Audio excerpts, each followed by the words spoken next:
आरुष बोला was right today. Aarush बोला एकदम सही था गाइस।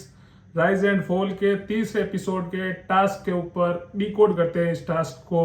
एंड गाइस ये टास्क मुझे ऐसा लगता है कि एकदम बेस्ट था रूलर की तरफ, पेंट हाउस के लोगों की तरफ। ये 99% उनके साइड था एंड 1% एक होप थी कि ये लोग 5 लाख रुपए कमा सकते हैं। 5 क्या, वो 2 लाख भी कमा सकते हैं, एक होप थी।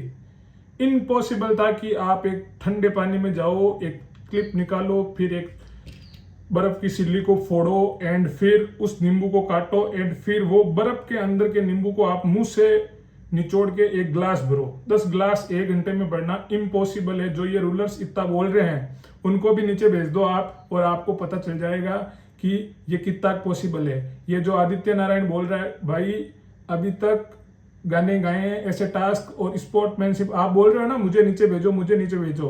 तो रूलर्स को मैं ये कहना चाहता हूं, अगर तुम लोग गेम को समझते हो ना तो इसी बंदे को सबसे पहले आप नीचे भेजना, आदित्य नारायण को सबसे पहले नीचे भेजना, ताकि इसको पता चले कि कैसे होते हैं टास्क। अभी आप ऊपर बैठ के आपको, एंड रियलिटी में ये यही है, गरीब आदमी कितना भी कर लेना, अमीर को नहीं, पैसे वाले को नहीं फर्क पड़ता। उसको यही लगता है कि यार ये तो ऐसे ही कर रहा है, ये नाटक कर रहा है, और कर सकता था। भाई बैठ के बोलना बहुत आसान होता है, करना बहुत मुश्किल होता है।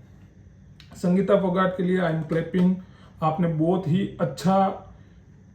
अच्छा ट्राई किया एंड ये इम्पॉसिबल था, लेकिन फिर भी आपने हार नहीं मानी। मैं आपकी स्पिरिट के लिए ताली बजाता हूँ गाइस। दूसरा, अर्जुन की स्ट्रेटेजी एकदम सही थी, एकदम सही थी, क्योंकि ये ऑडियंस है ही ऐसी गाइस। अगर वहां पे ये अगर दोनों लड़के चले जाते तो ये हम ही व्यूअर्स थे जो कह देते कि संगीता थी, ये अपने अयाना वो थी। तो गाइस ये तो मतलब कोई बात ही नहीं हुई ना। स्ट्रेटेजी मुझे एकदम सही लगी, बाकी आपका क्या ओपिनियन है वो आप पर। एंड रूलर्स ने इम्पॉसिबल टास्क दिया था एंड आई थिंक ये जो मेकर्स भी है इन्होंने भी इम्पॉसिबल टास्क दिया था। ये पूरा का पूरा रूलर्स के फेवर में था, बेसमेंट वालों को, बेचारे वर्कर्स को कुछ नहीं मिला वैसे भी। अब बात कर लेते हैं आरुष भोला की। उसने अपना दिमाग सही लगाया गाइस। अभी ये तो गद्दा मजदूरी वाली बात हो गई ना। अभी आपको पता है, आपने वो एक कहावत सुनी होगी कि भैंस के सामने कितनी भी बीन बजाओ उसको कुछ फर्क नहीं पड़ता। ये टास्क वही था। आप कितना भी ट्राई कर लो, पॉसिबल ही नहीं है। उसमें स्पोर्टमैनशिप क्या दिखानी है। अब ये कल भी तो इनको टास्क करना है ना, तो ये आज अपने हाथ पैर तुड़वा लेंगे तो कल क्या करेंगे। एंड एक वो मैडम है, एक थी मिनट, मेरे को थोड़ा टाइम दो, मैं नाम भूल गया उनका, क्या नाम है एक बार देख लो। मैं आहाना कुब्रा करके है। तो वो मैडम, मेरे को आहाना कुब्रा जी मैडम जी मतलब सबसे बड़े दोगले लगे। मतलब जब वो गेम चल रहा था और वो मुंह से स्क्वीज कर रहे थे उन लेमन्स को, तब ये लोग कह रहे थे कि आरव से ही कर रहा है, ये तो मुंह से हाथ से कर रहा है अर्जुन तो। एंड जब आरुष ने आवाज उठाई तब मैडम जी पलट गए। तो आप तो दोगले हो, आवाज रेज करने से कुछ नहीं होता। आप अगर इतना ही ऐसे महान बन रहे हो तो आपने वो सिल्वर वाला क्यों नहीं लिया। आपके सामने आपकी फ्रेंड थी ना, उस टाइम तो आप बहुत बड़ी बड़ी बातें कर रहे थे। आरुष बोला वाज राइट, वो इम्पॉसिबल था। उसमें अर्जुन भर रहा था तो अर्जुन ने ही पहले मना किया था। तो आप तो मेरे को सबसे बड़े दोगले लगे आहाना जी।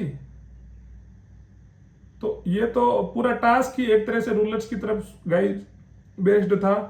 एंड ये लोग वहां पे बैठ के ये सोच रहे थे कि इस टास्क के बाद में बेसमेंट वाले वर्कर्स लड़ेंगे, लेकिन एग्जैक्टली अभी हो रहा क्या है कि ये ऊपर आके लड़ रहे हैं। एक बोल रहा है मेरे को नहीं बोलने दे रहे, दूसरा बोल रहा है मेरे को नहीं बोलने दे रहे। एंड आहाना जी को भी वो बाली ने भी सुनाया कि मेरी बात मत काटा करो, मैंने ऐसी औरत नहीं देखी।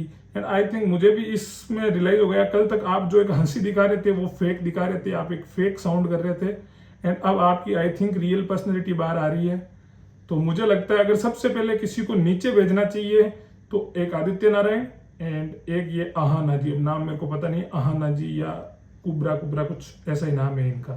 बाकी पवन सिंह बहुत सही जा रहे हैं शो में एंड मुझे बहुत पसंद आ रहे हैं इस शो में। पवन सिंह जी एक दूसरा कीकू भी मेरे को इतना नहीं पसंद आ रहे हैं। आपका एक कॉमेडी वाला आदमी होके इतना ज्यादा काम करके आपका अगर ये थिंकिंग है तो सोचो, आपका शरीर देखो पहले। मैं भी हूं मोटा, इसमें मैं बॉडी शेमिंग नहीं, पर लेकिन मुझे पता है कि मैं उतना काम नहीं कर पाता हूँ अभी, वो जितना कूदना ठोकना, क्योंकि हमारे अंदर उतना स्टेमिना नहीं है, हम लोग थक जाते हैं पहले, ये सीधी सी बात है। और इसको हम लोग एक्सपेक्ट करते हैं अभी इंटरनेट पे आके हम बोल दे नहीं नहीं मैं कर सकता हूँ, मेरे को मोटा कैसे बोल दिया। कमियां जो है वो है, सीधी सी बात है। तो आप भी नहीं कर पाते नीचे जाते तो थोड़ा तो उनके ऊपर देखो। और ये शो है क्या, अमीर क्या कर रहा है गरीब क्या कर रहा है, इसी शो में पता चल जाएगा। तो आप तो अभी अमीरों से भी खड़ूस लग रहे हो यार मेरे को। तो मेरे तरफ से तो गाइज ये एकदम बेस्ट था, पूरा का पूरा रूलर्स के साइड में था। और अगर ऐसा ही अगर बेस्ट टास्क देने हैं तो आई थिंक गाइज ये शो फिर मैं रिव्यू भी नहीं कर पाऊंगा, क्योंकि फिर क्या देखना है इसका। बाकी वर्कर्स के लिए क्लैपिंग गाइज, सब ने बहुत मेहनत की, आई स्वेयर टू गॉड सब ने बहुत ज़्यादा मेहनत की।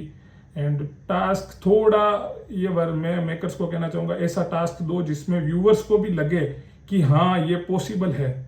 ये टास्क जब स्टार्ट हुआ तभी हमें पता था कि ये पॉसिबल नहीं है।